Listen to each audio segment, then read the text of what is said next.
আপনি যেহেতু 2026 সালকে টার্গেট করছেন, 2026 সালে আপনি প্রতিদিন জব সলিউশন থেকে 50টা করে প্রশ্ন সমাধান করবেন।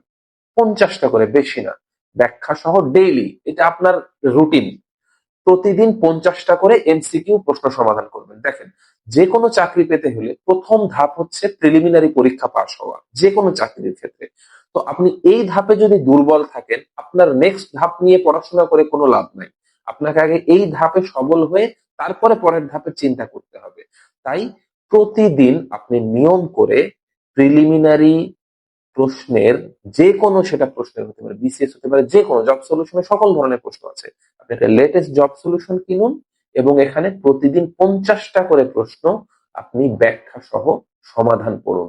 দেখবেন অনেক কাজে লাগবে এবং বছর শেষে দেখবেন যে আপনি সকল চাকরির পরীক্ষার প্রশ্ন বিষয়ে বিস্তারিত জ্ঞান অর্জন করেছেন।